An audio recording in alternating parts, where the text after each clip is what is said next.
Bismillahirrahmanirrahim.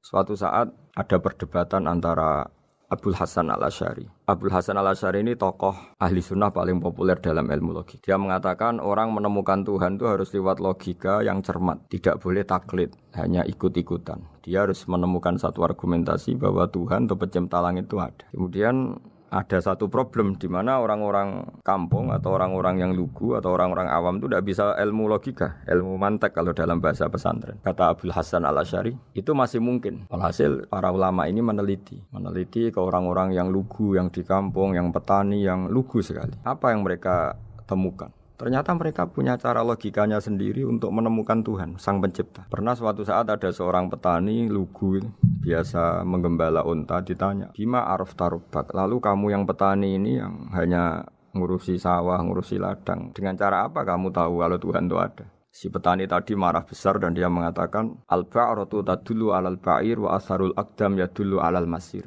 Kata petani tadi, yang namanya ada kotoran unta, pasti ada untanya. Yang namanya ada jejak kaki, pasti ada yang barusan lewat. Artinya kalau ada makhluk, pasti ada pencipta. Ini logika awam yang mudah.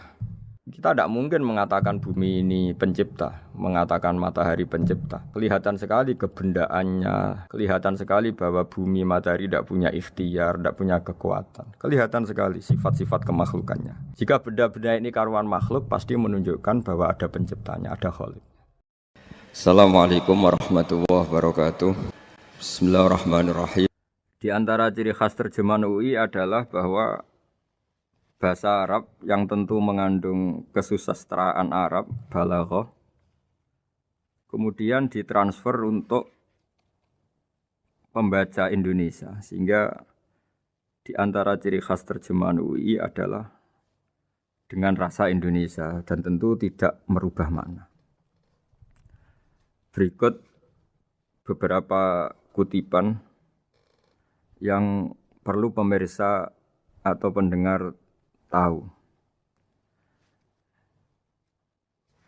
Al-Quran adalah satu kitab suci yang diturunkan kepada Nabi besar Muhammad SAW. Dan di antara ciri Al-Quran adalah menjelaskan kebenaran secara jelas, secara gamblang. Sebagaimana firman Allah, bahwa Rasul adalah Rasulun minallah yatlu suhufam mutahharah. Rasulullah diutus oleh Allah Subhanahu wa taala ketika penduduk Makkah sangat-sangat jauh dari kebenaran. Mereka adalah penyembah berhala yang dikira sebagai Tuhan dan jumlahnya Tuhan-Tuhan itu banyak sekali. Suatu saat Rasulullah mendakwahkan bahwa Tuhan itu satu dan harus satu.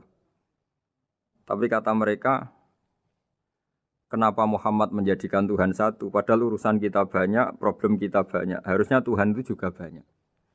Ini yang diceritakan dalam surat Shad, Aja'alal alihata ilaha wahida inna hadza lasyai'un ujab. Bagaimana mungkin urusan kita yang banyak, yang harusnya butuh Tuhan banyak, kemudian menjadi hanya Tuhan satu. Lalu Rasulullah dengan sabar, dengan telaten memberi penjelasan. Dan ini yang disebut al-bayyinah, penjelasan yang sangat jelas, sangat gamblang, sangat rasional. Kata Rasulullah dalam sebuah hadis yang diriwayatkan dalam Musnad Ahmad, teksnya begini. Orang-orang yang menyembah selain Allah, itu ibarat kama sali rojulin istaro abdan min kholisi malih biwarikin au dhahabin. Faja'ala ya'malu,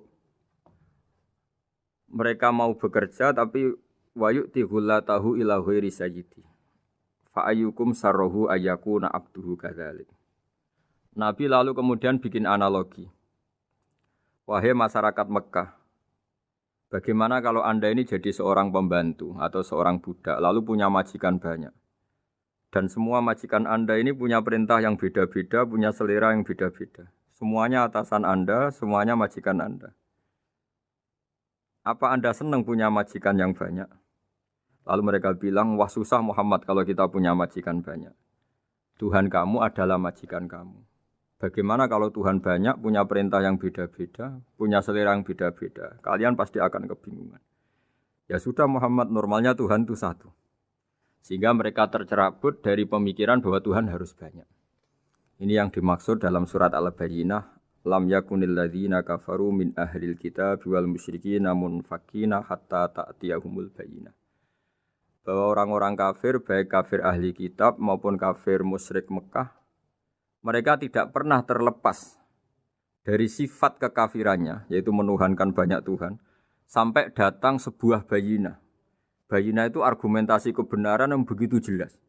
Setiap membawa kebenaran, argumentasinya meyakinkan. Itu siapa? Rasulun minallah yatslu suhufam mutahharah, yaitu Rasul yang membacakan lampiran-lampiran suci, yaitu Al-Quranul Karim. Dengan penjelasan analogi tadi, kemudian orang-orang Mekah sadar, susahnya kayak apa kalau Tuhan banyak, lalu perintahnya beda-beda, seleranya beda-beda, hukumnya beda-beda. Ini membingungkan. Akhirnya mereka ngakui bahwa pentingnya logika tauhid. Nah ini yang Rasulullah ini benar-benar berstatus bayinah. Kemudian analogi betapa buruknya kita saat menyembah selain Tuhan. Lalu Rasulullah mencontohkan sebagaimana yang saya kutip tadi dari Musnad Ahmad. Misalnya Anda punya pembantu atau zaman dulu budak. Anda beli dari harta kamu, dari uang kamu. Kemudian budak ini kerja. Yang ngasih makan kamu, yang fasilitasi kamu, toko milik kamu, semua milik kamu. Kemudian dia kerja dan hasil dari kerjanya dia dikasihkan ke orang lain. Kamu senang tidak punya budak yang seperti itu, kata Rasulullah. Wah, kita semua tidak senang Muhammad. Sama seperti itu. Kamu adalah bisa makan rezeki dari Allah. Kamu nempat di buminya Allah. Kamu minum dari air yang dibikin Allah. Kemudian Anda menyembah selain Allah. Itu aneh apa enggak? Menyembah zat yang tidak memberi rezeki kamu, yang tidak bikin bumi untuk kamu, yang tidak bikin langit untuk kamu, yang tidak bikin fasilitas air untuk kamu. Aneh enggak? Semenjak itu mereka berpikir betapa buruknya mereka menyembah berhala, menyembah arca, menyembah Yesus, menyembah macam-macam.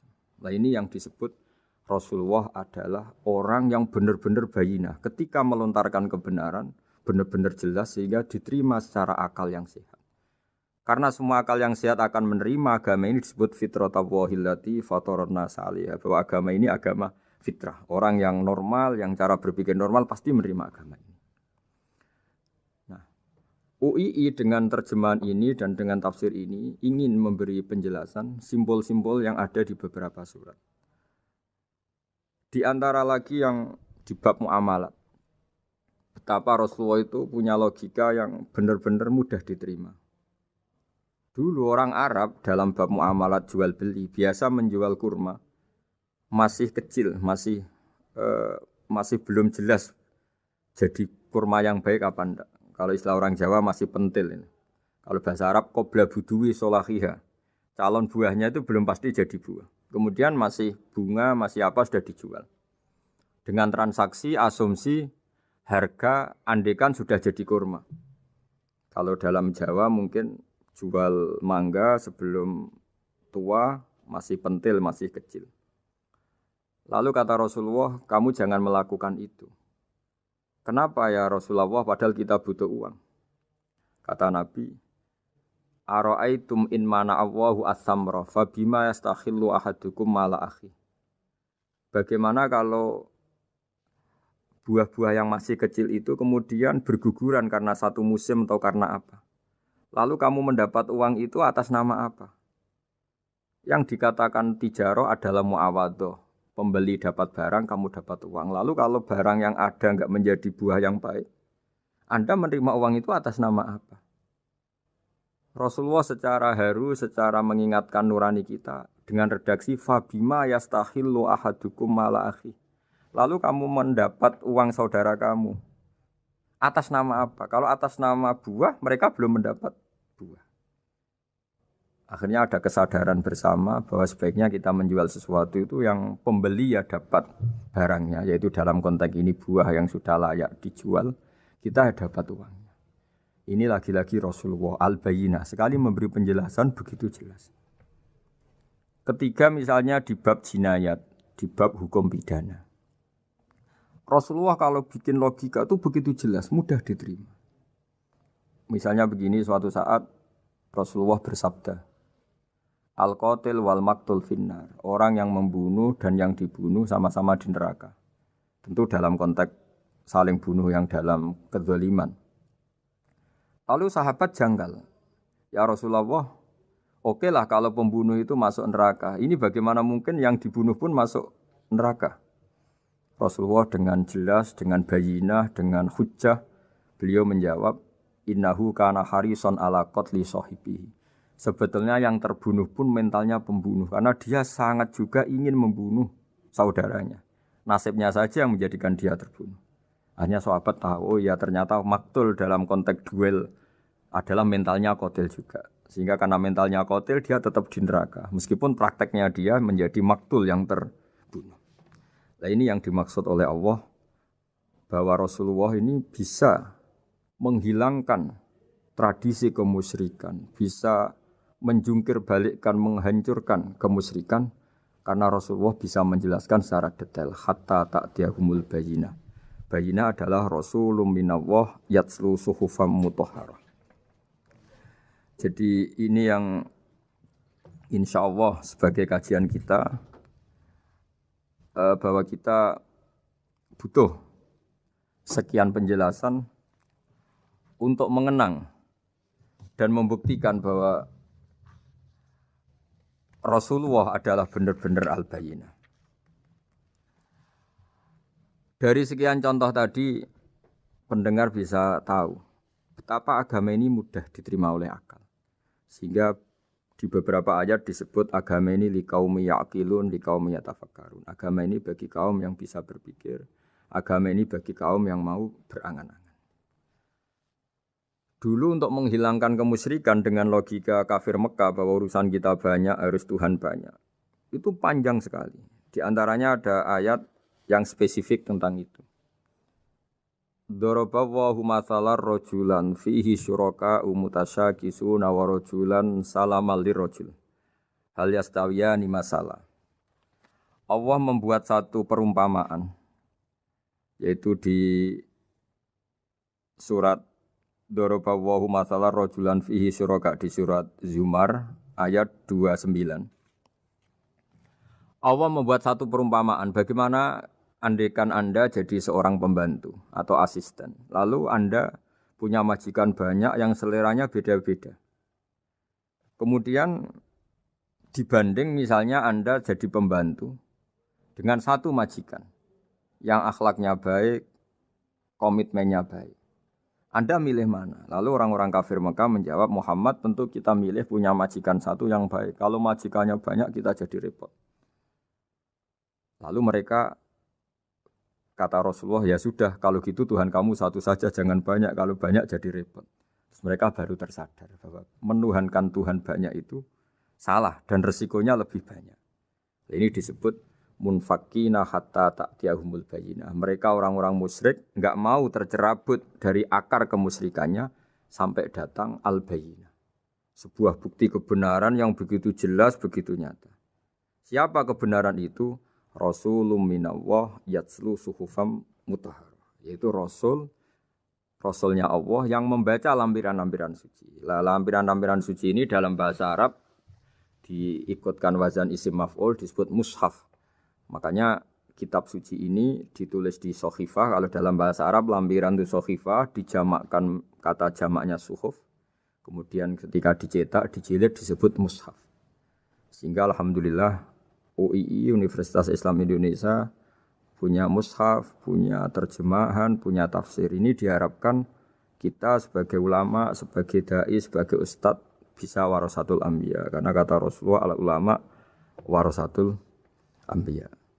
Saya kira demikian supaya pemirsa tahu, pendengar tahu bahwa betapa pentingnya menjelaskan secara bayyinah.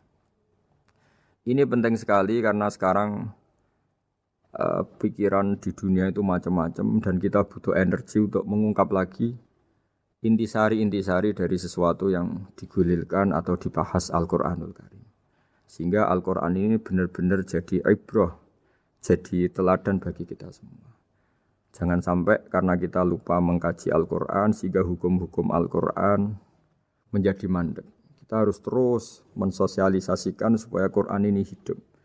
Caranya gimana? Masyarakat dirangsang supaya tahu al-bayyinah.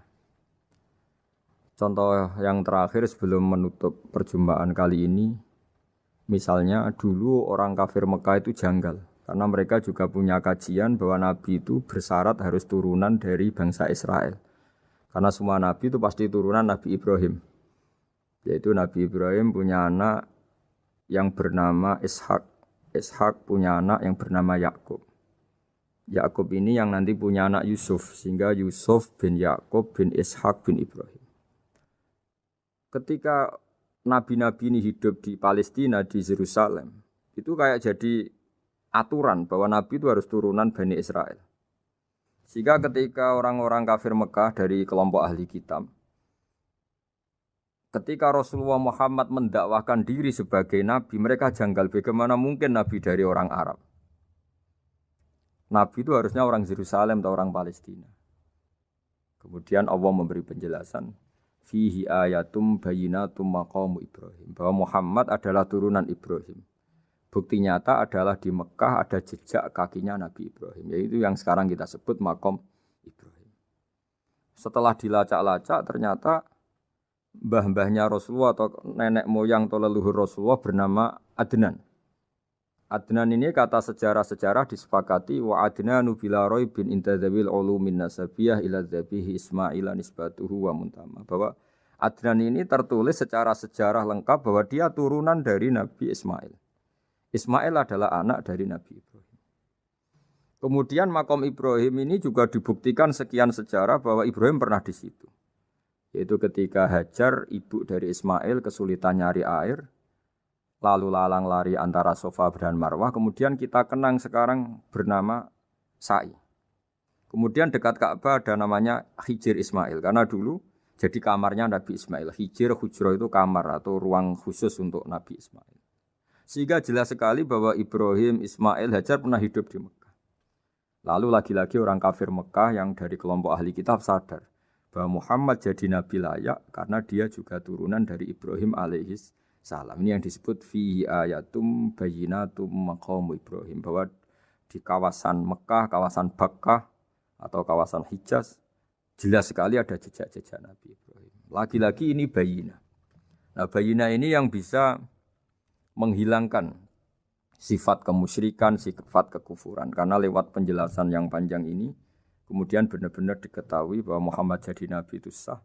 Karena dari segi dakwahnya benar, perilakunya benar, hujahnya benar. Sekarang dari segi nasab juga benar karena beliau termasuk keturunan dari Nabi Ibrahim alaihissalam lewat jalur Ismail. Ini penting kita ketahui dan perlu kita kaji supaya istilah-istilah di Al-Quran kita tahu. Makanya banyak istilah di Al-Quran misalnya wattaba'tu millata abai, kita ngikuti agama leluhur kami. Di situ disebut ada Ibrahim, ada Ishak, ada Ismail, ada Yakub. Kenapa demikian pendengar? Bahwa karena agama ini butuh tradisi. Dan tradisi ini menjadi komunitas sosial. Sehingga ketika tradisi ini sudah mantap, insya Allah lewat kebenaran agama ini akan menyingkirkan kemusyrikan. Contoh paling mudah begini, Nabi itu melarang orang menyembah batu. Tapi kemudian dalam tradisi Islam sendiri ada orang sholat kemudian sujud. Yang secara zahir sujud itu mencium batu atau mencium masjid tempat kita sujud. Apalagi kita mencium Hajar Aswad. Secara kasat mata seakan-akan kita ini menghormati betul Hajar Aswad. Sehingga orang kafir mencibir. Muhammad itu aneh. Dia melarang kita menyembah batu tapi dia sendiri mencium Hajar Aswad seperti itu. Dia sendiri menyembah batu. Orang kalau sujud seakan-akan seperti itu. Tapi lewat penjelasan Nabi bahwa kita sujud hanya kepada Allah. Kita kalau sujud baca sajadah wajhililladzi khalaqahu wa sawwarahu wa syaqqa sam'ahu wa basarahu bihaulihi wa quwwati fatabarakallahi ahsanul khaliqin. Wajah kami sujud kepada Zat yang menciptakan wajah kami, yang mengasihi kita pendengaran, yang mengasihi kita pandangan. Hanya Allah saja yang ahsanul khaliqin, hanya Allah saja Zat yang paling baik dalam penciptaan. Ini penting sekali saya katakan bahwa Sehingga sujud kita yang seperti itu adalah simbol tawadhu. Tidak ada kaitannya dengan kita ini menyembah batu. Sehingga kita tradisikan ke anak-anak saat sujud baca subhana rabbiyal a'la wa bihamdi. Kita ajarkan mereka bahwa semua selain Allah adalah ciptaan Allah. Jadi andai kan nggak ada tradisi tauhid yang dijelaskan begitu detail. Saat kita haji bilang labbaik Allahumma labbaik, labbaik la syarika lak labbaik. Innal hamda wan ni'mata laka wal mulka la syarika lak. Ya. Setiap kita haji mengitari Hajar Aswad kita bilang nikmat semua dari Allah. Enggak ada syarik bagi Allah, enggak ada mitra bagi Allah, enggak ada sekutu bagi Allah. Sehingga karena ini kita maklumatkan, kita kumandangkan. Meskipun umat Islam itu mencium Ka'bah, mencium Hajar Aswad, enggak akan disalahfahami ini bentuk penuhanan kepada Hajar Aswad atau kepada Ka'bah. Karena kita ungkapkan innal hamda wan ni'mata laka wal mulka la syarika lak. Enggak ada syirik, enggak ada mitra bagi Allah. Sehingga dari sekian talbiyahnya Rasulullah kita tahu ini bentuk pemaklumatan tauhid. Bahwa tauhid harus dikumandangkan lewat kalimat-kalimat thayyibah, lewat pemikiran-pemikiran logika hujjah bahwa Tuhan pasti satu dan yang jadi Tuhan hanya Allah Subhanahu wa taala. Karena andekan ini tidak dikumandangkan, kemudian ada ritual yang secara lahir kasat mata nyium Hajar Aswad, nanti seperti tuduhannya orang kafir bahwa Islam itu aneh melarang menyembah batu, tapi nyatanya ada ritual mencium batu. Sebab itu tidak menjadi aneh ketika Imam Bukhari termasuk rawi besar, termasuk hadis sahih yang meriwayatkan Sayyidina Umar atau Umar radhiyallahu anhu. Itu setiap mencium Hajar Aswad beliau berkomentar, saya tahu betul kamu hanya batu. La tadurru wa la tanfa. Tidak memberi madarat, tidak memberi manfaat. Kalau saja saya tidak melihat Rasulullah mencium kamu, maka saya tidak mau mencium kamu. Dulu di era itu ada momentumnya. Kenapa sih Umar radhiyallahu anhu atau sahabat Umar susah-susah memberi penjelasan seperti itu? Karena dulu masih ada salah paham bahwa mencium batu itu identik dengan misalnya menuhankan batu atau mendewa-dewakan batu. Sehingga Umar berutuh memberi penjelasan. Sayyidina Umar memberi begitu penjelasan detail bahwa kamu hanya batu yang tidak mandoroti, tidak manfaat. Tapi secara tradisi sunnah Rasul kamu dicium, ya saya ikut. Ini penting sekali penjelasan-penjelasan seperti ini, maklumat-maklumat seperti labbaik Allahumma labbaik, sehingga semua ritual Muslim tidak disangka atau tidak disalahfahami sebagai pemuja materi. Lagi-lagi penjelasan yang detail ini disebut al-bayyinah. Rasulun minallah yatslu suhufam mutahharah. Kemudian ayat berikutnya disebut fiha kutubun qayyimah, bahwa dalam kitab suci Al-Qur'an itu banyak aturan-aturan atau catatan-catatan yang begitu lurus, begitu benar. Tentu karena kita ini orang Indonesia yang kalau mengakses langsung bahasa Arab mungkin kita masalah. Sehingga alhamdulillah Universitas Islam Indonesia menerbitkan seri terjemah juga seri tafsir, dan sekarang dibantu lewat acara ini kita berusaha atau membantu para pendengar untuk lebih memahami lebih jauh. Sahabat Indonesia yang kami hormati, berikut kita mulai kajian tafsir yang dikeluarkan oleh UII. Mari kita mulai dengan surat Al-Baqarah. Bismillahirrahmanirrahim. Alif lam mim. Dzalikal kitabul la raiba fihi hudal lil muttaqin. Di sini diterjemahkan Alif lam mim ini termasuk ayat-ayat yang oleh para ulama dianggap mutasyabihat. Artinya kita tidak boleh memaksakan maknanya. Kita cukup iman bahwa itu dari Allah Subhanahu wa taala. Ini termasuk ayat-ayat yang kita percaya bahwa ada makna yang diinginkan Allah, tapi kita tidak perlu menduga-duga apa sepersisnya makna itu. Dzalikal kitabul la raiba fihi, kitab ini tidak ada yang diragukan. Hudal lil muttaqin, petunjuk bagi mereka yang bertakwa. Sahabat Indonesia yang kami cintai, yang kami hormati, muttaqin dari kata kerja ittaqa yattaqi ittiqaan. Maknanya adalah menjaga diri. Ada 3 kelas muttaqin dalam terminologi para ulama, istilah yang dikeluarkan para ulama. 1, muttaqin orang yang menghindari perilaku syirik atau perilaku kekafiran. Sehingga menurut para ulama, apapun faseknya seorang mukmin, apapun kelirunya orang mukmin, misalnya pernah mencuri, pernah korupsi, pernah apa saja, masih dianggap mukmin karena dia masih bertauhid la ilaha illallah Muhammadur Rasulullah. Ini muttaqin yang paling kelas pokok, kelas bawah. Kemudian ada muttaqin kelas kedua, yaitu mereka yang menghindari dosa besar tapi tidak bisa menghindari dosa kecil. Misalnya bisa menghindari dosa zina, tapi dia bisa menghindari dosa melihat perempuan yang bukan mahramnya, yang bukan halal bagi dia. Ketiga muttaqin paling ideal yaitu menghindari dosa besar, juga menghindari dosa kecil, bahkan menghindari sesuatu yang tidak penting. Ini yang dalam terminologi ulama disebut para wali atau para ulama. Yaitu yang dalam ayat ala inna awliya Allahi la khaufun alaihim wa lahum yahzanun. Ini penting kami jelaskan kelas-kelas muttaqin supaya bahwa mukmin tidak pernah keluar dari status iman meskipun dia pernah melakukan satu kesalahan besar.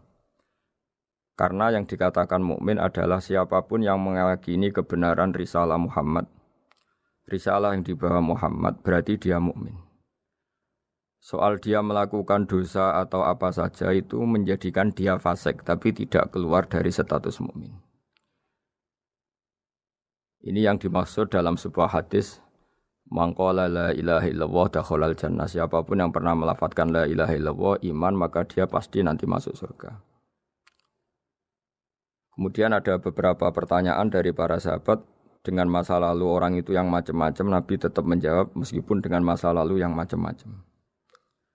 Sebab itu perlu dikaji serius, sebagaimana ada yang ditafsir Sawi bahwa muttaqin itu dari kata kerja ittaqo yattaqi ittiqoan atau ittaqo yattaqi taqwan. Ini maknanya orang yang menjaga diri. Tentu menjaga diri ini ada yang kelas premium, kelas sempurna. Jadi sesuatu apa saja yang bahaya kita jaga, termasuk dosa kecil, melakukan hal yang tidak penting. Ada orang mukmin yang hanya bisa menjaga dari dosa kekafiran, dosa kemusyrikan. Ini pun dengan segala kesalahannya masih ada kemungkinan dimaafkan Allah. Karena Allah pernah berfirman, innallaha la yaghfiru ayyushraka bihi wa yaghfiru ma duna dzalika liman yasha. Allah tidak akan memaafkan dosa syirik, tapi Allah masih bisa memaafkan atau masih berkenan memaafkan dosa di luar syirik. Kemudian yang perlu dimengerti oleh sahabat Indonesia adalah makna la raiba fihi. Ini yang perlu kami ungkap, bahwa Al-Quran ini tidak ada keraguan padanya. Tidak ada keraguan ini yang mudah kita teliti karena kita orang Indonesia, mungkin rasa-rasa sastra Arab enggak kental. Mari kita teliti dari segi makna, karena makna ini rasa dan rasa itu universal. Begini misalnya, dulu orang-orang kafir Mekah karena mereka penyembah berhala, penyembah Tuhan-Tuhan yang banyak, itu memprotes. Mereka memanggil tentu masih Muhammad, belum ya Rasulullah. Muhammad, kamu mengajak ke Tuhan berapa? Rasulullah menjawab, ke Tuhan yang satu.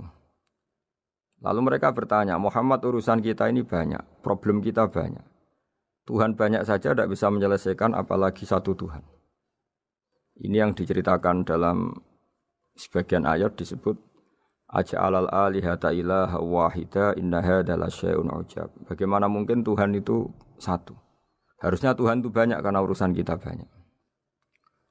Lalu Rasulullah dengan bimbingan Tuhan, bimbingan Allah mendatangi mereka, kemudian Nabi menjelaskan, Tuhan itu adalah ketua kalian, Tuhan itu adalah pimpinan kalian. Bagaimana kalau Anda jadi pembantu kemudian punya majikan banyak, punya penguasa banyak, punya tuan banyak, kemudian semua tuan-tuan Anda ini memerintahkan Anda dengan perintah yang beda-beda. Apa kalian mau punya majikan atau pimpinan yang banyak? Mereka menjawab tidak, Muhammad. Terus mereka akhirnya sadar bahwa problem Tuhan banyak itu tentu lebih sulit, lebih problem. Karena nanti perintahnya beda-beda, keinginannya beda-beda. Mereka akhirnya tersadarkan bahwa sebaiknya atau seharusnya memang Tuhan itu satu. Jadi Rasulullah SAW menjelaskan logika bertauhid itu dengan sekian variasi, dengan sekian logika. Kemudian Nabi kedua juga menjelaskan logika kompetisi. Kata Nabi yang karena bimbingan Allah diberi satu pengertian. Andai kan Tuhan itu 2 atau 3, kemudian berebut dalam tahta aras atau tahta yang di alam raya ini. Sebagaimana lazimnya para penguasa. Maka pasti ada yang menang, ada yang kalah. Dan yang kalah tentu gak layak sebagai Tuhan. Ini yang disebut wala ala ba'duhum ala ba'd. Tentu kalau Tuhan itu banyak, mereka akan berkompetisi, akan bertarung. Dan pasti pemenangnya ya satu, karena memang layak jadi Tuhan tetap satu. Sadarlah bahwa orang-orang kafir Quraisy, orang-orang kafir saat itu sadar pentingnya bertauhid. Ketiga, Nabi juga menjelaskan tauhid secara ilmu logika. Begini para pendengar. Kalau dalam teori ilmu tauhid yang agak jelimet dijelaskan begini. Jika ada 2 Tuhan, maka alam raya ini enggak menjadi alam. Logikanya adalah 2 Tuhan ini bisa kamu katakan sama-sama kuat. Ketika sama-sama kuat kemudian ingin menciptakan langit. Yang satu ingin menciptakan bumi, yang satu menolak menciptakan bumi misalnya. Atau yang satu ingin menciptakan langit, yang satu menolak ingin menciptakan langit. Kemudian ternyata bumi ini terbukti wujud. Logika awam adalah yang berhasil menciptakan bumi berarti Tuhan, yang gagal atau kudrohnya gagal, kemampuannya gagal tidak bisa menciptakan bumi, gagal menjadi Tuhan. Ini logika awam. Logika ini pun kita terima. Tapi kalau menurut logika ahli tauhid, ahli pakar-pakar logika, cara berpandangan begini. Ketika Anda mengatakan ada 2 Tuhan yang sama-sama kuat, kemudian terbukti yang satu mampu menciptakan bumi, yang satu tidak. Bahasa Anda mengatakan sama-sama kuat ini sudah batal dari awalnya. Karena terbukti bahasa Anda salah, sama-sama kuat ternyata yang satu tidak mampu. Sehingga dalam pikiran orang-orang ahli tauhid mengatakan, membayangkan Tuhan saja itu enggak kebayang. Karena turunan kata ini pasti selalu salah. Karena tadi misalnya dikatakan, andai kan ada 2 Tuhan, kemudian yang satu mampu menciptakan bumi, yang satu tidak. Padahal Anda tadi bilang sama-sama kuat, ternyata terbukti yang satu tidak kuat. Berarti kata Anda sama-sama kuat ini salah. Ini pula yang diajarkan Rasulullah lewat bimbingan Allah, lewat wahyunya yang disebut Kullau kana fihi ma alihatun illallahu la fasadata. Karena kalau ada 2 Tuhan, pasti kamu sifati sama-sama kuat. Ternyata sifat sama-sama kuat ini batal demi hukum, karena ternyata yang satu tidak mampu menciptakan bumi. Atau kamu sifati 2 Tuhan ini sama-sama lemah. Itu tidak mungkin lagi, karena ternyata bumi ini terbukti wujud. Pasti penciptanya ini tidak yang sangat kuasa. Jadi logika-logika tauhid sedemikian dibangun oleh Rasulullah lewat bimbingan Allah Subhanahu wa taala. Logika keempat supaya kita iman dan tambah kuat imannya adalah logika yang mudah dicerna oleh kebanyakan orang atau yang bisa diindra. Begini misalnya dalam sebuah ayat di surat Al-Kahfi, kemudian di awal surat Al-Ahqaf, kemudian di sebagian surat At-Tur, ada penjelasan begini. Ketika Rasulullah mengajak manusia menyembah Allah, kemudian orang-orang kafir tanya, lalu Tuhan kamu siapa Muhammad? Tuhan saya adalah Allah menciptakan langit bumi. Terus mereka berandai-andai, ada Lata, ada Uzza, ada Manat, ada Hubal. Itu Tuhan-Tuhan kami. Terus Rasulullah bertanya, apakah Tuhan-Tuhan yang kamu sembah itu memberi kontribusi saat langit dan bumi diciptakan? Mereka menjawab, tidak Muhammad, itu Tuhan-Tuhan yang kami bikin. Begitu juga asumsi tentang Tuhan-Tuhan yang lain. Apakah Isa ikut menciptakan bumi atau menciptakan langit? Tentu jawabannya tidak. Karena Isa lahir di bumi, orang tahu tanggal lahirnya, tahu tahunnya, dan sebelum ada Isa juga sudah ada bumi. Sehingga untuk menetapkan tauhid, berkali-kali Quran tanya, Amman khalaqas samawati wal ardo, siapa sih yang menciptakan langit bumi? Siapa sih yang menurunkan air dari langit? Siapa yang mengatur ini, itu. Akhirnya mereka menjawab itu semua Allah Muhammad. Begitu juga kemungkinan setan misalnya. Setan itu fisik atau makhluk atau apa saja yang tidak kita lihat. Kemudian setan itu lewat rayuannya, lewat tipu dayanya ingin disembah. Kata Allah menjelaskan ini, ma asyadduhum khalqas samawati wal ardi wala khalqa anfusihim. Kamu tidak perlu takut sama setan atau apalagi menuhankan setan. Setan itu tidak yang punya reputasi menciptakan langit dan bumi. Bahkan setan tidak bisa menciptakan dirinya sendiri. Ini menjadi pengetahuan bagi kita betapa bagi pakar-pakar tauhid, ahli tauhid, ketika setan nyatanya diusir dari surga, itu pun versi mereka. Versi mereka pun mengatakan seperti kita bahwa setan itu diusir dari surga dan ya keluar dari surga. Kalau setan itu Tuhan, tentu diusir gak mau karena di surga itu nikmat. Ketika setan diusir dari surga ya keluar, dia juga jadi makhluk yang hina dina. Berarti dia tidak punya kekuasaan bahkan pada dirinya sendiri. Dipaksa keluar dari surga ya keluar, dipaksa menjadi ahli neraka ya jadi ahli neraka, dipaksa jadi apa saja juga dia akan jadi seperti yang dipaksakan. Ini menunjukkan bahwa setan adalah tahta kudratillah, tahta qahrillah, tahta satwatillah, bahwa setan pun dalam kendali kekuasaan Allah. Makanya Allah mengatakan kamu tidak usah menyembah setan, tidak usah nurut sama setan. Setan itu lemah sekali. Karena faktanya dia tidak bisa memaksakan keinginannya.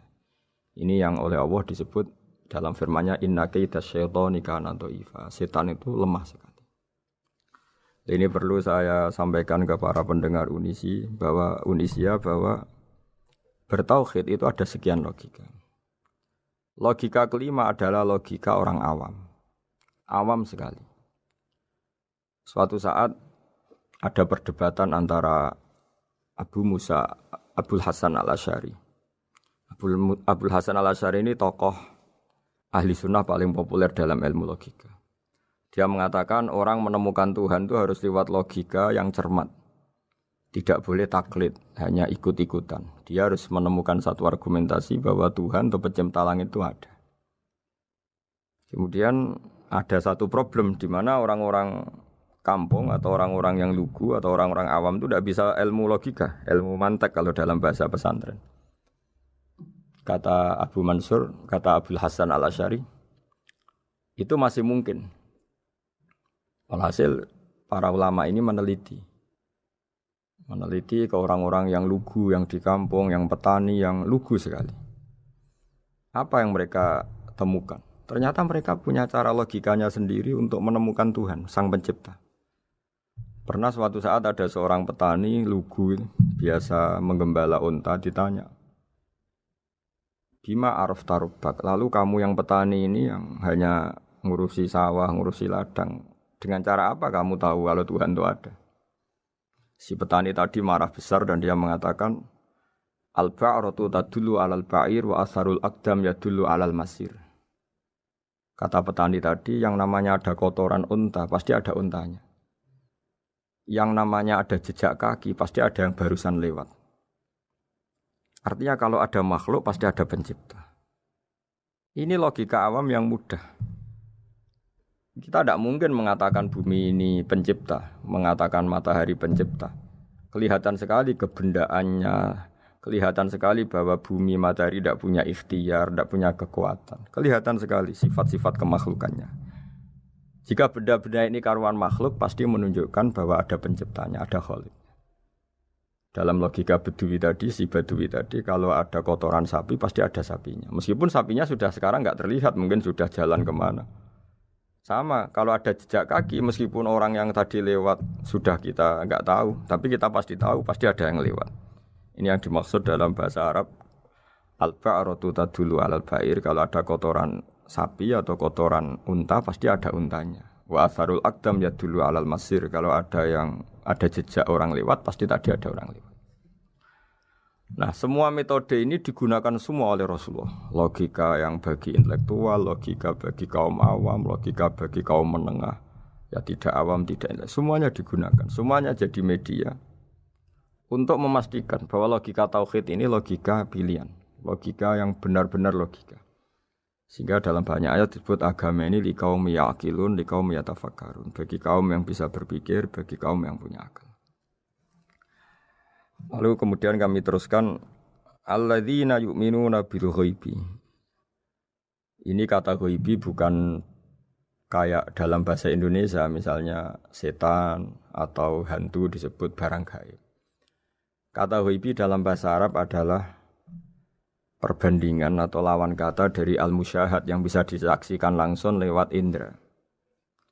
Kita orang mukmin iman bahwa surga ada, padahal kita tidak pernah melihat surga. Kita mukmin iman bahwa neraka ada, padahal kita belum pernah melihat neraka. Ini sesuatu yang maghoba anil absor, yang mata kita tidak melihat, fisik kita tidak menyentuh. Kita pun iman. Asal sesuatu itu mansus ya, dikatakan secara eksplisit oleh Quran dan hadis. Kalau dalam bahasa usul fikih disebut al-mansus. Ciri mukmin diantaranya adalah yang paling pokok alladzina yu'minuna bil ghaibi.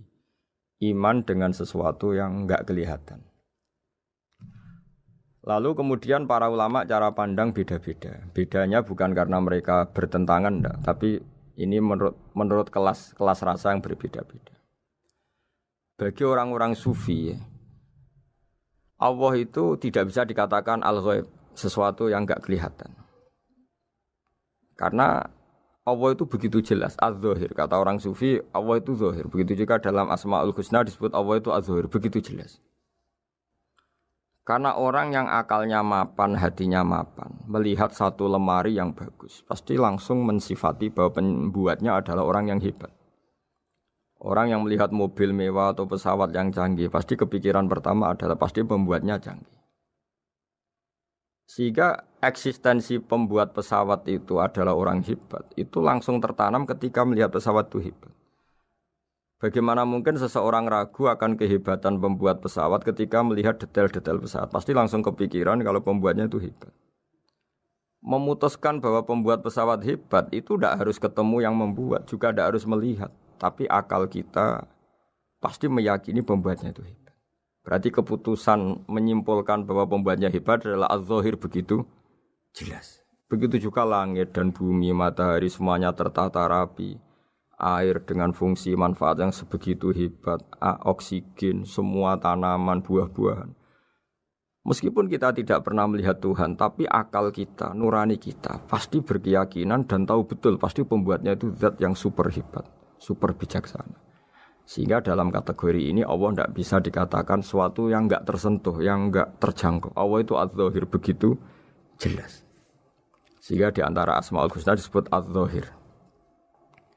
Sebab itu saya menganjurkan atau saya punya saran bahwa alladzina yu'minuna bil ghaibi itu contoh paling mudah itu kayak surga, kayak neraka.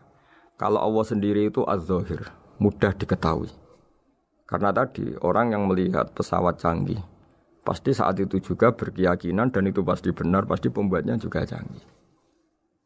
Nah, di sini disebut alam raya ini ayat, semuanya itu bukti kekuasaan Allah.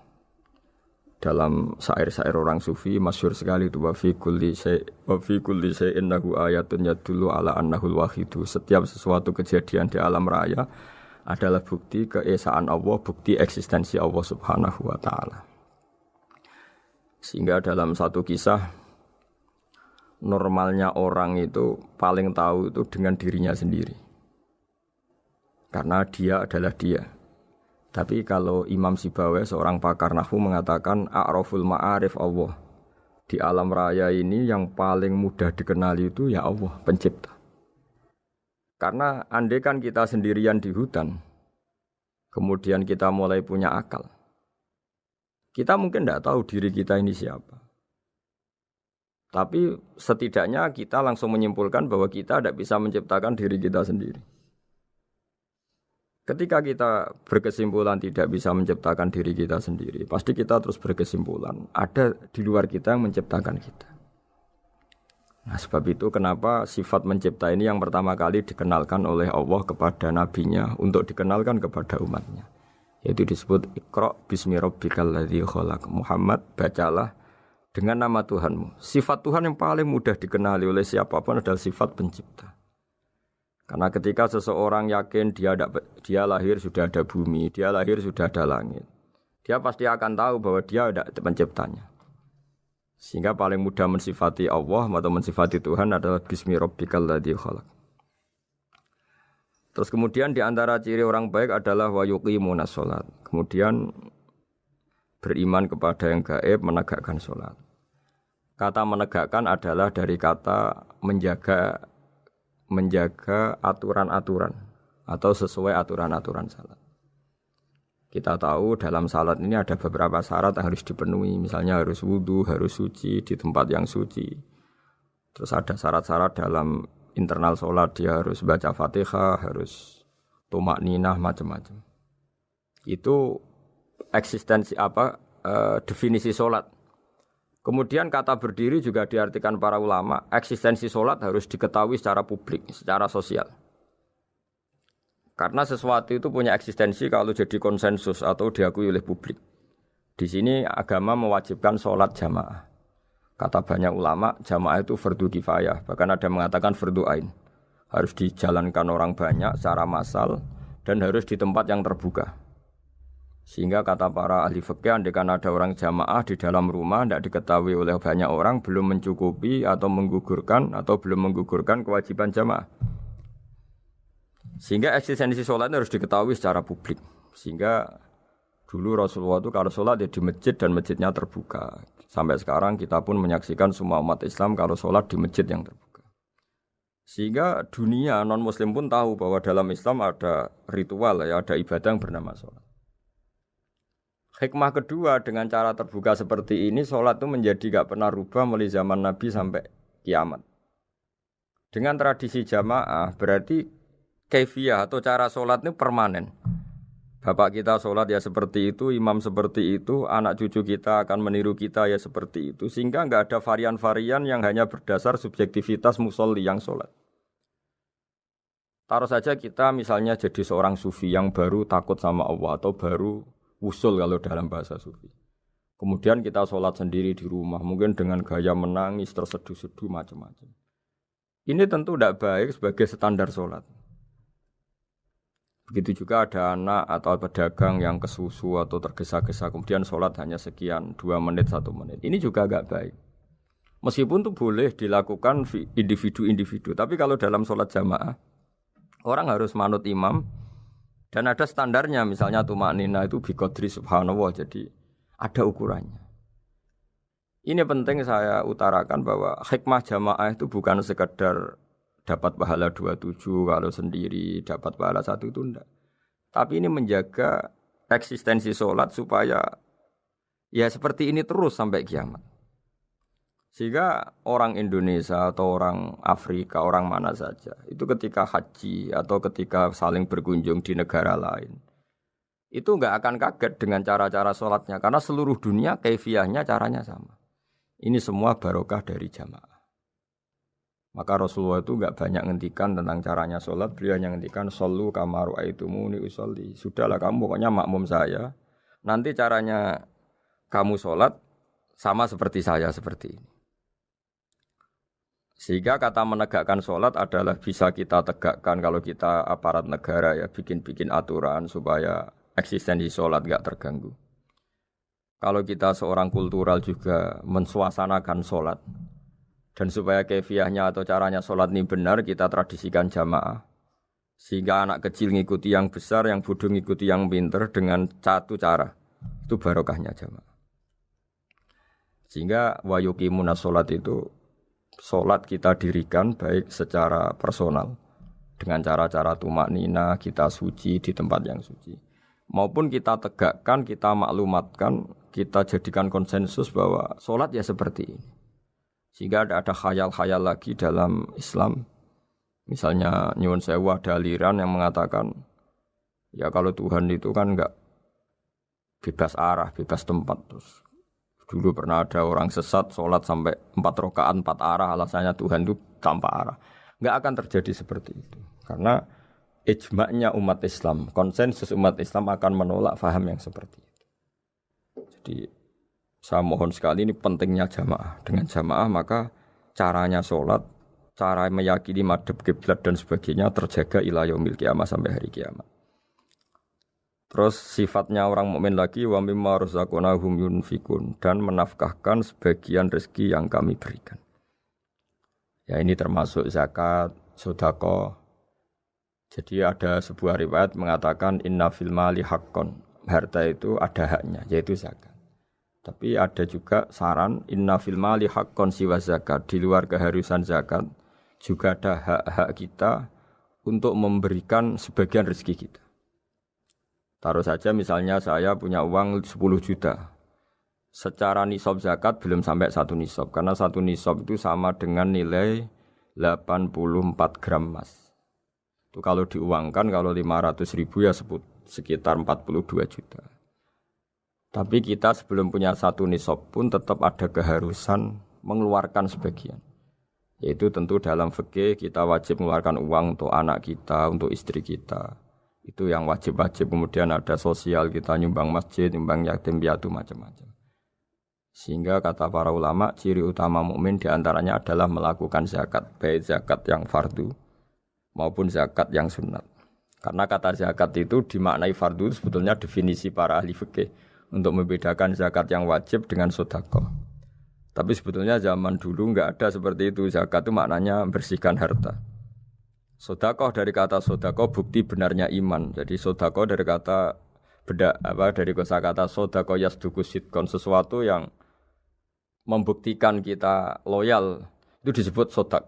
Kita nikah, mas kawin di bahasa Arab kan sedekah dari kata sedekah juga. Kita bukti iman, loyal, kita sedekah. Bukti bahwa kita teman akrab disebut siddiq atau sodik. Kalau dalam bahasa Arab teman namanya juga sodik karena cara bertemanan secara benar, secara loyal.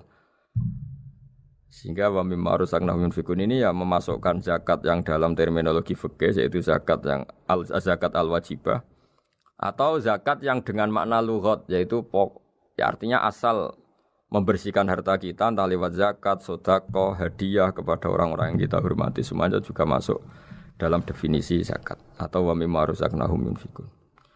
Kemudian sifat terakhir dari orang muttaqin adalah walladzina yu'minuna bima unzila ilaika wa ma unzila min qablika bil akhirati hum yuqinun ulaika ala hudam mir rabbihim wa ulaika humul muflihun. Di sini diterjemah mereka yang beriman kepada kitab yang kami turunkan kepadamu dan yang diturunkan sebelum kamu. Ini kata yang diturunkan sebelum kamu penting sekali karena ciri utama Nabi adalah dia tidak pernah beda dengan Nabi sebelumnya. Karena kebenaran tauhid pasti tunggal. Nabi-nabi dulu pasti mengajarkan tauhid, hanya menyembah Allah. Enggak mungkin nabi berikutnya kemudian bikin ajaran baru dalam tauhid. Sehingga andaikan semua kitab Injil, Taurat itu masih versi yang orisinil, pasti enggak ada yang beda dengan Quran. Karena ciri utama kebenaran adalah iman dengan Quran dan iman kepada kitab yang diturunkan sebelum Al-Quran. Wabil akhiratihum yuqinun, mereka juga yakin akan datangnya hari akhir. Itu bisa disebut yaumul ba'ats. Terus ketika semua kriteria itu terpenuhi baru ulaika ala hudam mir rabbihim wa ulaika humul muflihun. Mereka itulah yang berada pada petunjuk Allah dan merekalah orang-orang yang berbahagia. Para pendengar sahabat Indonesia, semoga kajian ini bermanfaat. Dan ini mulai ayat 1 sampai 5 dalam surat Al-Baqarah, yaitu surat yang dalam tartibnya mushaf nomor 2 setelah Fatihah. Jadi kalau dalam ulumul Quran disebut ada surat yang berdasar nuzulul Quran, yaitu surat Iqra, kemudian Muddatsir. Ada urutan surat yang berdasar tartibul mushaf, yaitu yang kita punyai sekarang, yaitu Fatihah, terus Baqarah dan seterusnya. Dan urutan-urutan ini pun sesuai petunjuk Rasulullah SAW. Di antara ciri khas terjemahan UI adalah bahwa bahasa Arab yang tentu mengandung kesusastraan Arab, balaghah, kemudian ditransfer untuk pembaca Indonesia. Sehingga di antara ciri khas terjemahan UI adalah dengan rasa Indonesia dan tentu tidak merubah makna. Berikut beberapa kutipan yang perlu pemirsa atau pendengar tahu. Al-Quran adalah satu kitab suci yang diturunkan kepada Nabi besar Muhammad SAW. Dan di antara ciri Al-Quran adalah menjelaskan kebenaran secara jelas, secara gamblang. Sebagaimana firman Allah, bahwa Rasul adalah Rasulun minallah yatlu suhufam mutahharah. Rasulullah diutus oleh Allah Subhanahu wa taala ketika penduduk Makkah sangat-sangat jauh dari kebenaran. Mereka adalah penyembah berhala yang dikira sebagai Tuhan dan jumlahnya Tuhan-Tuhan itu banyak sekali. Suatu saat Rasulullah mendakwahkan bahwa Tuhan itu satu dan harus satu. Tapi kata mereka, kenapa Muhammad menjadikan Tuhan satu? Padahal urusan kita banyak, problem kita banyak. Harusnya Tuhan itu juga banyak. Ini yang diceritakan dalam surat Shad, Aja'alal alihata ilaha wahida inna hadza lasyai'un ujab. Bagaimana mungkin urusan kita yang banyak, yang harusnya butuh Tuhan banyak, kemudian menjadi hanya Tuhan satu. Lalu Rasulullah dengan sabar, dengan telaten memberi penjelasan. Dan ini yang disebut al-bayyinah, penjelasan yang sangat jelas, sangat gamblang, sangat rasional. Kata Rasulullah dalam sebuah hadis yang diriwayatkan dalam Musnad Ahmad, teksnya begini. Orang-orang yang menyembah selain Allah itu ibarat kama sali rajulin istaro abdan min kholisi malih biwarikin aw dhahabin. Faja'ala ya'malu, mereka mau bekerja tapi wayu'ti ghullatahu ila ghairi sayyidi. Fa ayyukum sarruhu ayyakuna abduhu kadzalik. Nabi lalu kemudian bikin analogi. Wahai masyarakat Mekah, bagaimana kalau Anda ini jadi seorang pembantu atau seorang budak lalu punya majikan banyak.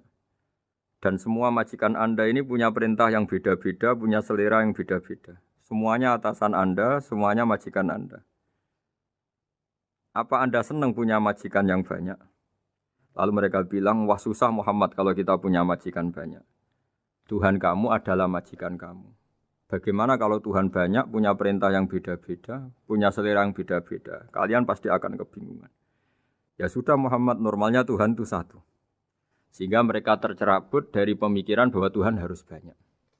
Ini yang dimaksud dalam surat Al-Bayyinah. Lam yakunil ladzina kafaru min ahlil kitab wal musyrikina munfakina hatta ta'tiyahumul bayyinah. Bahwa orang-orang kafir, baik kafir ahli kitab maupun kafir musyrik Mekah, mereka tidak pernah terlepas dari sifat kekafirannya, yaitu menuhankan banyak Tuhan, sampai datang sebuah bayinah. Bayinah itu argumentasi kebenaran yang begitu jelas. Setiap membawa kebenaran, argumentasinya meyakinkan. Itu siapa? Rasulun minallah yatslu suhufam mutahharah, yaitu Rasul yang membacakan lampiran-lampiran suci, yaitu Al-Quranul Karim. Dengan penjelasan analogi tadi, kemudian orang-orang Mekah sadar, susahnya kayak apa kalau Tuhan banyak, lalu perintahnya beda-beda, seleranya beda-beda, hukumnya beda-beda. Ini membingungkan. Akhirnya mereka ngakui bahwa pentingnya logika tauhid. Nah ini yang Rasulullah ini benar-benar berstatus bayyinah. Kemudian analogi betapa buruknya kita saat menyembah selain Tuhan. Lalu Rasulullah mencontohkan sebagaimana yang saya kutip tadi dari Musnad Ahmad. Misalnya Anda punya pembantu atau zaman dulu budak. Anda beli dari harta kamu, dari uang kamu. Kemudian budak ini kerja. Yang ngasih makan kamu, yang fasilitasi kamu, toko milik kamu, semua milik kamu. Kemudian dia kerja dan hasil dari kerjanya dia dikasihkan ke orang lain. Kamu senang tidak punya budak yang seperti itu, kata Rasulullah. Wah kita semua tidak senang Muhammad. Sama seperti itu. Kamu adalah bisa makan rezeki dari Allah. Kamu nempat di buminya Allah. Kamu minum dari air yang dibikin Allah. Kemudian Anda menyembah selain Allah. Itu aneh apa enggak? Menyembah zat yang tidak memberi rezeki kamu, yang tidak bikin bumi untuk kamu, yang tidak bikin langit untuk kamu, yang tidak bikin fasilitas air untuk kamu. Aneh enggak? Semenjak itu mereka berpikir betapa buruknya mereka menyembah berhala, menyembah arca, menyembah Yesus, menyembah macam-macam. Nah ini yang disebut Rasulullah adalah orang yang benar-benar bayyinah. Ketika melontarkan kebenaran, benar-benar jelas sehingga diterima secara akal yang sehat. Karena semua akal yang sehat akan menerima agama ini disebut fitratallahi allati fatarana 'alaiha, bahwa agama ini agama fitrah. Orang yang normal, yang cara berpikir normal pasti menerima agama ini. Nah, UII dengan terjemahan ini dan dengan tafsir ini ingin memberi penjelasan simbol-simbol yang ada di beberapa surat. Di antara lagi yang di bab muamalat. Betapa Rasulullah itu punya logika yang benar-benar mudah diterima. Dulu orang Arab dalam bab muamalat jual beli biasa menjual kurma masih kecil, masih belum jelas jadi kurma yang baik apa enggak. Kalau istilah orang Jawa masih pentil ini. Kalau bahasa Arab qobla budui solahiha. Calon buahnya itu belum pasti jadi buah. Kemudian masih bunga, masih apa sudah dijual. Dengan transaksi asumsi harga andekan sudah jadi kurma. Kalau dalam Jawa mungkin jual mangga sebelum tua masih pentil, masih kecil. Lalu kata Rasulullah, kamu jangan melakukan itu. Kenapa ya Rasulullah padahal kita butuh uang? Kata Nabi, ara'aitum in mana Allahu as-samra fa bima yastakhillu ahadukum mala akhi. Bagaimana kalau buah-buah yang masih kecil itu kemudian berguguran karena satu musim atau karena apa? Lalu kamu mendapat uang itu atas nama apa? Yang dikatakan tijaroh adalah muawadhoh. Pembeli dapat barang, kamu dapat uang. Lalu kalau barang yang ada enggak menjadi buah yang baik, Anda menerima uang itu atas nama apa? Rasulullah secara haru, secara mengingatkan nurani kita dengan redaksi fabima yastahillu ahadukum mala akhi. Lalu kamu mendapat uang saudara kamu atas nama apa? Kalau atas nama buah, mereka belum mendapat buah. Akhirnya ada kesadaran bersama bahwa sebaiknya kita menjual sesuatu itu yang pembeli ya dapat barangnya, yaitu dalam konteks ini buah yang sudah layak dijual, kita dapat uangnya. Ini lagi-lagi Rasulullah al-Bayyinah sekali memberi penjelasan begitu jelas. Ketiga misalnya di bab jinayat, di bab hukum pidana. Rasulullah kalau bikin logika itu begitu jelas, mudah diterima. Misalnya begini, suatu saat Rasulullah bersabda, Al-qatil wal maktul finnar. Orang yang membunuh dan yang dibunuh sama-sama di neraka. Tentu dalam konteks saling bunuh yang dalam kezaliman. Lalu sahabat janggal. Ya Rasulullah, oke lah kalau pembunuh itu masuk neraka. Ini bagaimana mungkin yang dibunuh pun masuk neraka?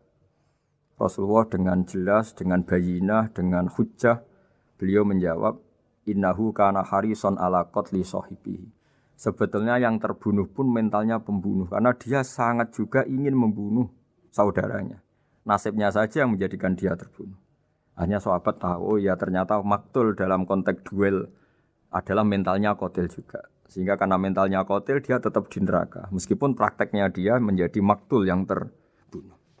Nah ini yang dimaksud oleh Allah, bahwa Rasulullah ini bisa menghilangkan tradisi kemusyrikan, bisa menjungkir balikkan, menghancurkan kemusyrikan, karena Rasulullah bisa menjelaskan secara detail hatta ta'tiyahumul bayyinah. Bayyinah adalah Rasulun minallah yatslu suhufam mutahharah. Jadi ini yang insya Allah sebagai kajian kita, bahwa kita butuh sekian penjelasan untuk mengenang dan membuktikan bahwa Rasulullah adalah benar-benar al-bayyinah. Dari sekian contoh tadi, pendengar bisa tahu betapa agama ini mudah diterima oleh akal. Sehingga di beberapa ayat disebut agama ini liqaumi ya'qilun, liqaumi yatafakkarun. Agama ini bagi kaum yang bisa berpikir, agama ini bagi kaum yang mau berangan-angan. Dulu untuk menghilangkan kemusyrikan dengan logika kafir Mekah bahwa urusan kita banyak, harus Tuhan banyak. Itu panjang sekali. Di antaranya ada ayat yang spesifik tentang itu.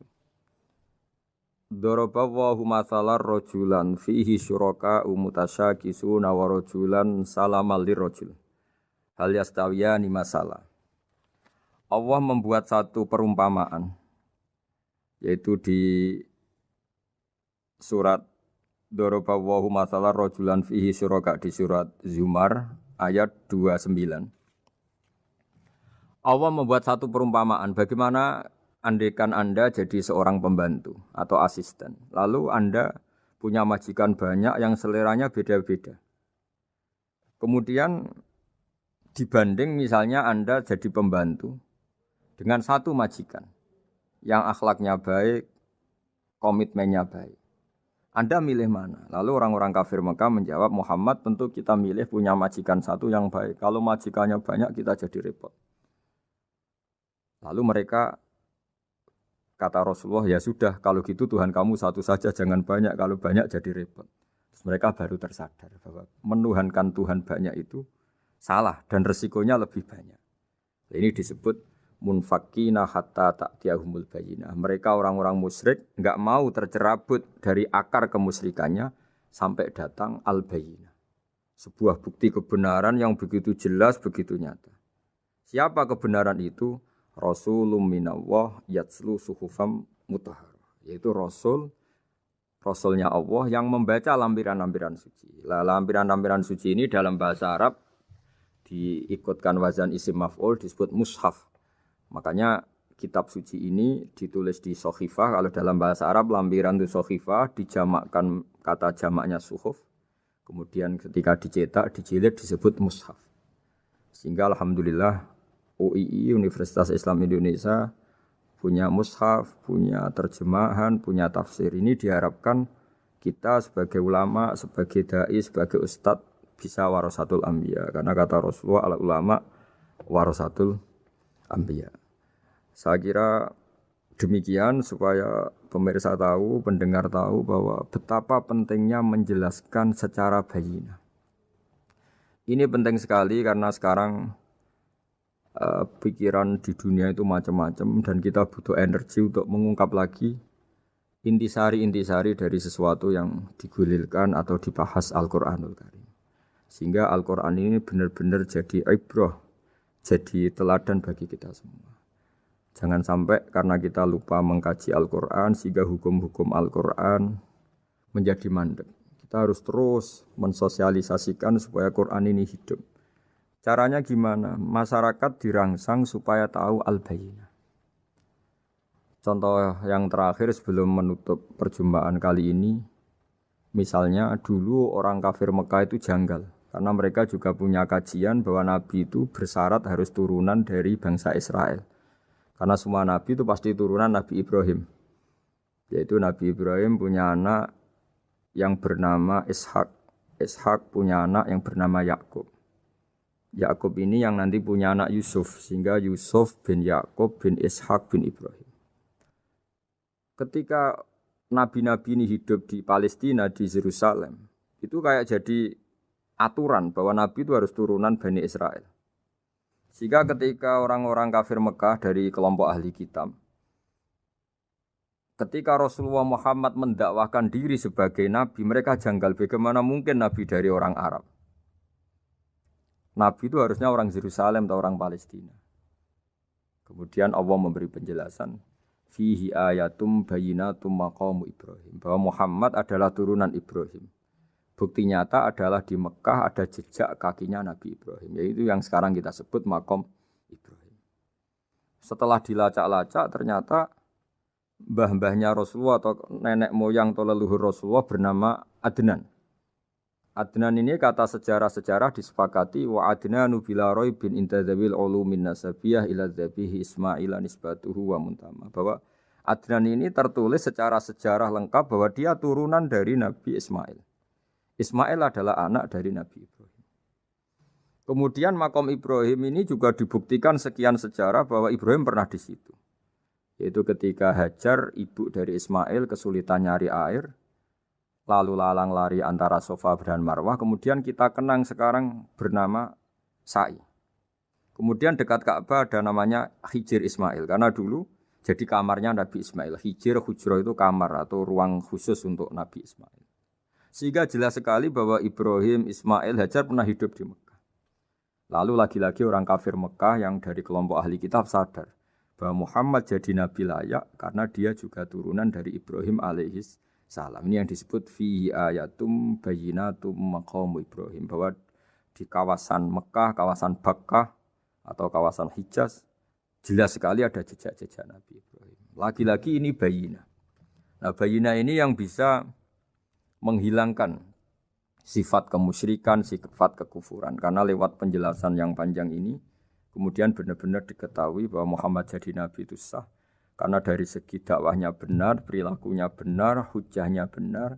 Sekarang dari segi nasab juga benar, karena beliau termasuk keturunan dari Nabi Ibrahim alaihissalam lewat jalur Ismail. Ini penting kita ketahui dan perlu kita kaji, supaya istilah-istilah di Al-Quran kita tahu. Makanya banyak istilah di Al-Quran, misalnya wattaba'tu millata abai, kita ngikuti agama leluhur kami. Di situ disebut ada Ibrahim, ada Ishak, ada Ismail, ada Yakub. Kenapa demikian pendengar? Bahwa karena agama ini butuh tradisi. Dan tradisi ini menjadi komunitas sosial. Sehingga ketika tradisi ini sudah mantap, insya Allah lewat kebenaran agama ini akan menyingkirkan kemusyrikan. Contoh paling mudah begini, Nabi itu melarang orang menyembah batu. Tapi kemudian dalam tradisi Islam sendiri ada orang sholat kemudian sujud. Yang secara zahir sujud itu mencium batu atau mencium masjid tempat kita sujud. Apalagi kita mencium Hajar Aswad. Secara kasat mata seakan-akan kita ini menghormati betul Hajar Aswad. Sehingga orang kafir mencibir. Muhammad itu aneh. Dia melarang kita menyembah batu, tapi dia sendiri mencium Hajar Aswad seperti itu. Dia sendiri menyembah batu. Orang kalau sujud seakan-akan seperti itu. Tapi lewat penjelasan Nabi, bahwa kita sujud hanya kepada Allah. Kita kalau sujud baca sajadah wajhililladzi khalaqahu wa sawwarahu wa syaqqa sam'ahu wa basarahu bihaulihi wa quwati fatabarakallahi ahsanul khaliqin. Wajah kami sujud kepada zat yang menciptakan wajah kami, yang mengasihi kita pendengaran, yang mengasihi kita pandangan. Hanya Allah saja yang ahsanul khaliqin, hanya Allah saja zat yang paling baik dalam penciptaan. Ini penting sekali saya katakan, bahwa sehingga sujud kita yang seperti itu adalah simbol tawadhu. Tidak ada kaitannya dengan kita ini menyembah batu. Sehingga kita tradisikan ke anak-anak saat sujud baca subhana rabbiyal a'la wa bihamdi.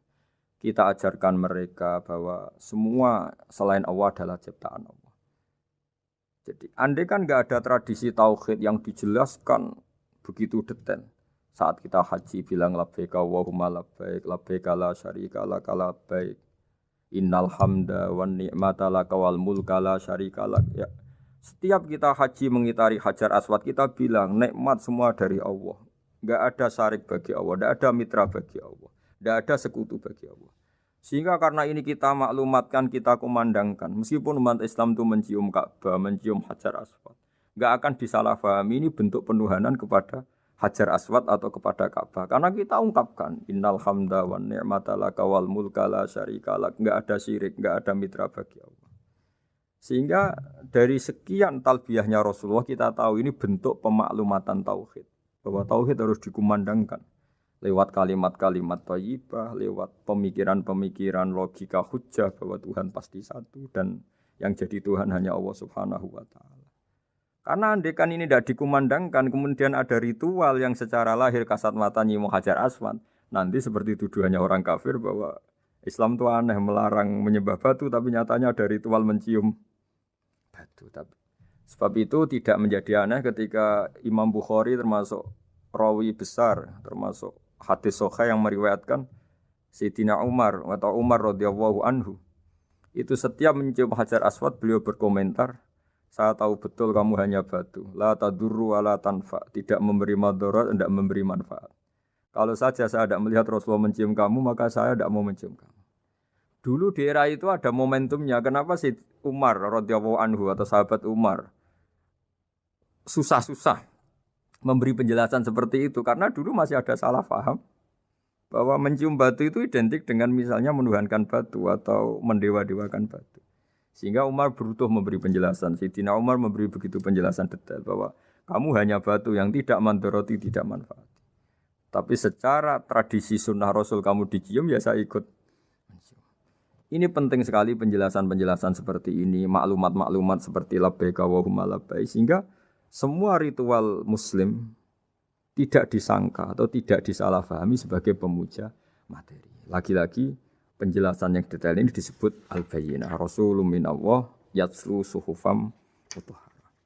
Kemudian ayat berikutnya disebut fiha kutubun qayyimah, bahwa dalam kitab suci Al-Qur'an itu banyak aturan-aturan atau catatan-catatan yang begitu lurus, begitu benar. Tentu karena kita ini orang Indonesia yang kalau mengakses langsung bahasa Arab mungkin kita masalah, sehingga alhamdulillah Universitas Islam Indonesia menerbitkan seri terjemah juga seri tafsir, dan sekarang dibantu lewat acara ini kita berusaha atau membantu para pendengar untuk lebih memahami lebih jauh. Sahabat Indonesia yang kami hormati, berikut kita mulai kajian tafsir yang dikeluarkan oleh UII. Mari kita mulai dengan surat Al-Baqarah. Bismillahirrahmanirrahim. Alif Lam Mim. Dzalikal kitabul la raiba fihi hudal lil muttaqin. Di sini diterjemahkan Alif Lam Mim, ini termasuk ayat-ayat yang oleh para ulama dianggap mutasyabihat. Artinya kita tidak boleh memaksakan maknanya. Kita cukup iman bahwa itu dari Allah Subhanahu wa taala. Ini termasuk ayat-ayat yang kita percaya bahwa ada makna yang diinginkan Allah, tapi kita tidak perlu menduga-duga apa sepersisnya makna itu. Dzalikal kitabul la raiba fihi, kitab ini tidak ada yang diragukan. Hudal lil muttaqin, petunjuk bagi mereka yang bertakwa. Sahabat Indonesia yang kami cintai, yang kami hormati, muttaqin dari kata kerja ittaqa yattaqi ittiqaan. Maknanya adalah menjaga diri. Ada 3 kelas muttaqin dalam terminologi para ulama, istilah yang dikeluarkan para ulama. 1, muttaqin orang yang menghindari perilaku syirik atau perilaku kekafiran. Sehingga menurut para ulama, apapun faseknya seorang mukmin, apapun kelirunya orang mukmin, misalnya pernah mencuri, pernah korupsi, pernah apa saja, masih dianggap mukmin karena dia masih bertauhid la ilaha illallah Muhammadur Rasulullah. Ini muttaqin yang paling kelas pokok, kelas bawah.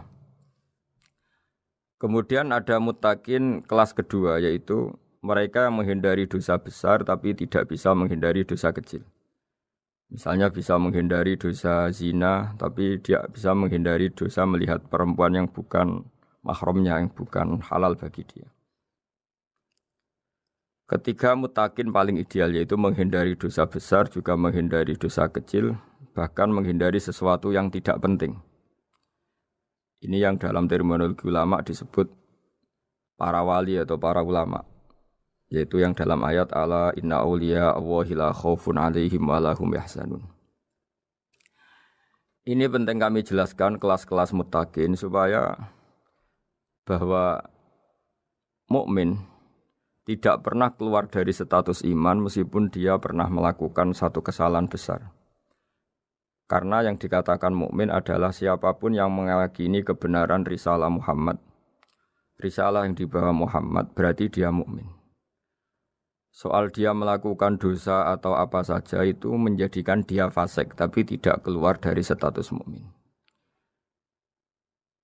Ini yang dimaksud dalam sebuah hadis, man qala la ilaha illallah dakhalal jannah. Siapapun yang pernah melafadzkan la ilaha illallah iman, maka dia pasti nanti masuk surga. Kemudian ada beberapa pertanyaan dari para sahabat dengan masa lalu orang itu yang macam-macam, Nabi tetap menjawab meskipun dengan masa lalu yang macam-macam. Sebab itu perlu dikaji serius, sebagaimana ada yang ditafsir Sawi bahwa muttaqin itu dari kata kerja ittaqa yattaqi ittiqaan atau ittaqa yattaqi taqwan. Ini maknanya orang yang menjaga diri. Tentu menjaga diri ini ada yang kelas premium, kelas sempurna. Jadi sesuatu apa saja yang bahaya kita jaga, termasuk dosa kecil, melakukan hal yang tidak penting. Ada orang mukmin yang hanya bisa menjaga dari dosa kekafiran, dosa kemusyrikan. Ini pun dengan segala kesalahannya masih ada kemungkinan dimaafkan Allah. Karena Allah pernah berfirman, Innallaha la yaghfiru ayyushraka bihi wa yaghfiru ma duna dzalika liman yasha. Allah tidak akan memaafkan dosa syirik, tapi Allah masih bisa memaafkan atau masih berkenan memaafkan dosa di luar syirik. Kemudian yang perlu dimengerti oleh sahabat Indonesia adalah makna la raiba fihi. Ini yang perlu kami ungkap, bahwa Al-Quran ini tidak ada keraguan padanya. Tidak ada keraguan, ini yang mudah kita teliti karena kita orang Indonesia. Mungkin rasa-rasa sastra Arab enggak kental. Mari kita teliti dari segi makna, karena makna ini rasa dan rasa itu universal. Begini misalnya, dulu orang-orang kafir Mekah karena mereka penyembah berhala, penyembah Tuhan-Tuhan yang banyak, itu memprotes. Mereka memanggil tentu masih Muhammad, belum ya Rasulullah. Muhammad, kamu mengajak ke Tuhan berapa? Rasulullah menjawab, ke Tuhan yang satu. Lalu mereka bertanya, Muhammad urusan kita ini banyak, problem kita banyak. Tuhan banyak saja tidak bisa menyelesaikan, apalagi satu Tuhan. Ini yang diceritakan dalam sebagian ayat disebut, Aja'alal alihata ilaha wahida inna hadza lasyai'un ujab. Bagaimana mungkin Tuhan itu satu? Harusnya Tuhan itu banyak karena urusan kita banyak. Lalu Rasulullah dengan bimbingan Tuhan, bimbingan Allah mendatangi mereka, kemudian Nabi menjelaskan, Tuhan itu adalah ketua kalian, Tuhan itu adalah pimpinan kalian. Bagaimana kalau Anda jadi pembantu kemudian punya majikan banyak, punya penguasa banyak, punya tuan banyak, kemudian semua tuan-tuan Anda ini memerintahkan Anda dengan perintah yang beda-beda. Apa kalian mau punya majikan atau pimpinan yang banyak? Mereka menjawab tidak, Muhammad. Terus mereka akhirnya sadar bahwa problem Tuhan banyak itu tentu lebih sulit, lebih problem. Karena nanti perintahnya beda-beda, keinginannya beda-beda. Mereka akhirnya tersadarkan bahwa sebaiknya atau seharusnya memang Tuhan itu satu. Jadi Rasulullah SAW menjelaskan logika bertauhid itu dengan sekian variasi, dengan sekian logika. Kemudian Nabi kedua juga menjelaskan logika kompetisi. Kata Nabi yang karena bimbingan Allah diberi satu pengertian. Andai kan Tuhan itu 2 atau 3, kemudian berebut dalam tahta aras atau tahta yang di alam raya ini. Sebagaimana lazimnya para penguasa. Maka pasti ada yang menang, ada yang kalah. Dan yang kalah tentu gak layak sebagai Tuhan. Ini yang disebut wala ala ba'duhum ala ba'd. Tentu kalau Tuhan itu banyak, mereka akan berkompetisi, akan bertarung. Dan pasti pemenangnya ya satu, karena memang layak jadi Tuhan tetap satu. Sadarlah bahwa orang-orang kafir Quraisy, orang-orang kafir saat itu sadar pentingnya bertauhid. Ketiga, Nabi juga menjelaskan tauhid secara ilmu logika. Begini para pendengar. Kalau dalam teori ilmu tauhid yang agak jelimet dijelaskan begini.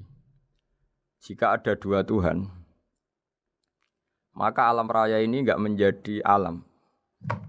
Logikanya adalah 2 Tuhan ini bisa kamu katakan sama-sama kuat.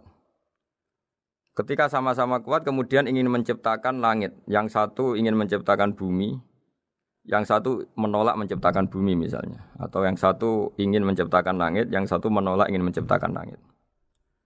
Kemudian ternyata bumi ini terbukti wujud. Logika awam adalah yang berhasil menciptakan bumi berarti Tuhan, yang gagal atau kudrohnya gagal, kemampuannya gagal tidak bisa menciptakan bumi, gagal menjadi Tuhan. Ini logika awam. Logika ini pun kita terima. Tapi kalau menurut logika ahli tauhid, ahli pakar-pakar logika, cara berpandangan begini. Ketika Anda mengatakan ada 2 Tuhan yang sama-sama kuat, kemudian terbukti yang satu mampu menciptakan bumi, yang satu tidak, bahasa Anda mengatakan sama-sama kuat ini sudah batal dari awalnya karena terbukti bahasa Anda salah, sama-sama kuat ternyata yang satu tidak mampu. Sehingga dalam pikiran orang-orang ahli tauhid mengatakan membayangkan Tuhan saja itu enggak kebayang karena turunan kata ini pasti selalu salah. Karena tadi misalnya dikatakan andai kan ada dua Tuhan, kemudian yang satu mampu menciptakan bumi, yang satu enggak.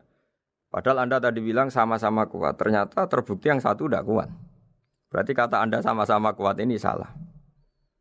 Ini pula yang diajarkan Rasulullah lewat bimbingan Allah, lewat wahyunya yang disebut Lau kana fihi ma alihatun illallahu la fasadata. Karena kalau ada dua Tuhan, pasti kamu sifati sama-sama kuat. Ternyata sifat sama-sama kuat ini batal demi hukum karena ternyata yang satu tidak mampu menciptakan bumi. Atau kamu sifati dua Tuhan ini sama-sama lemah. Itu tidak mungkin lagi karena ternyata bumi ini terbukti wujud. Pasti penciptanya ini tidak yang sangat kuasa.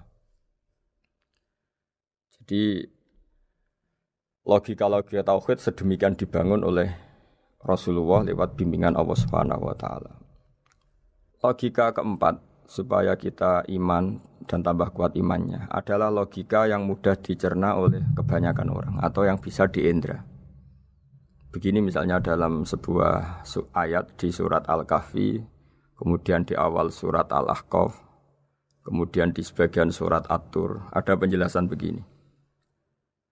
Ketika Rasulullah mengajak manusia menyembah Allah, kemudian orang-orang kafir tanya, lalu Tuhan kamu siapa Muhammad? Tuhan saya adalah Allah menciptakan langit bumi.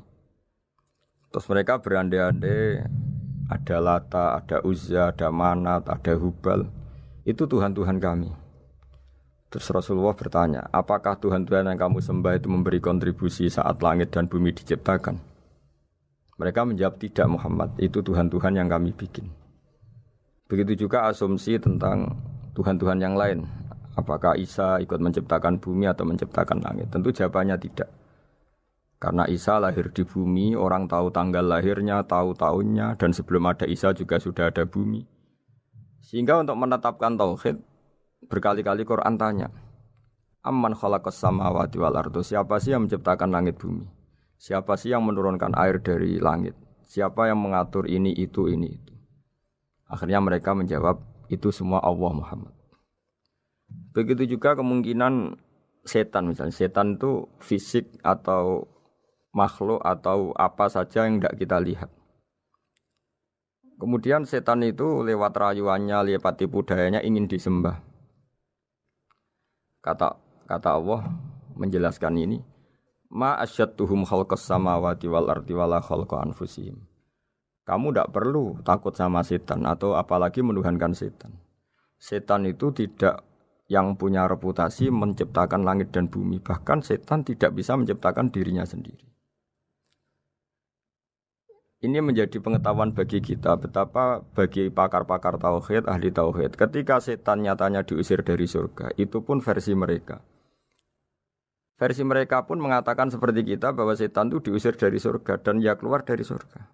Kalau setan itu Tuhan, tentu diusir gak mau, karena di surga itu nikmat.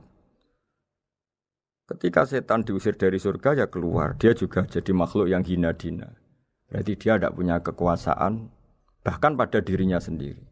Dipaksa keluar dari surga, ya keluar. Dipaksa menjadi ahli neraka, jadi ahli neraka. Dipaksa jadi apa saja, juga dia akan jadi seperti yang dipaksakan. Ini menunjukkan bahwa setan adalah tahta kudratillah, tahta qahrillah, tahta satwatillah, bahwa setan pun dalam kendali kekuasaan Allah. Makanya Allah mengatakan kamu tidak usah menyembah setan, tidak usah nurut sama setan. Setan itu lemah sekali. Karena faktanya dia tidak bisa memaksakan keinginannya. Ini yang oleh Allah disebut dalam firman-Nya inna kaida syaitani kana dhaifa. Setan itu lemah sekali. Ini perlu saya sampaikan ke para pendengar Unisia bahwa bertauhid itu ada sekian logika.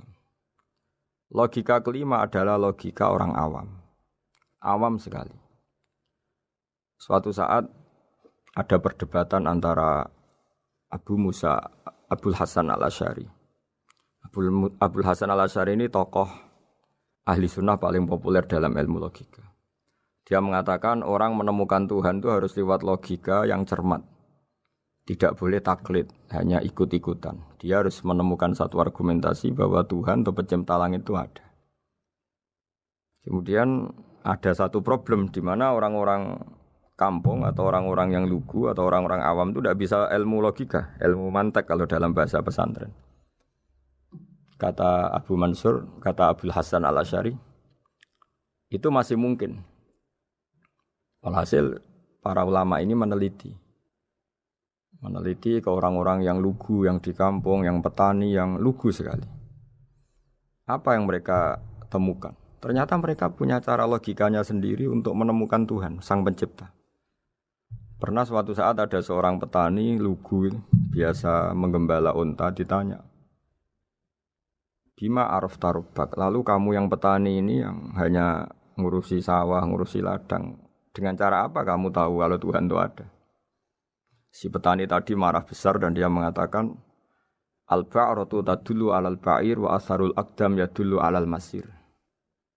Kata petani tadi, yang namanya ada kotoran unta, pasti ada untanya. Yang namanya ada jejak kaki, pasti ada yang barusan lewat. Artinya kalau ada makhluk, pasti ada pencipta. Ini logika awam yang mudah. Kita tidak mungkin mengatakan bumi ini pencipta, mengatakan matahari pencipta. Kelihatan sekali kebendaannya, kelihatan sekali bahwa bumi matahari tidak punya ikhtiar, tidak punya kekuatan. Kelihatan sekali sifat-sifat kemakhlukannya. Jika benda-benda ini karuan makhluk, pasti menunjukkan bahwa ada penciptanya, ada khalik. Alhamdulillahirrabbilalamin. Demikianlah sahabat kajian Kusbah Kiai Haji Ahmad Bahauddin Nur Salim yang dapat kami sampaikan.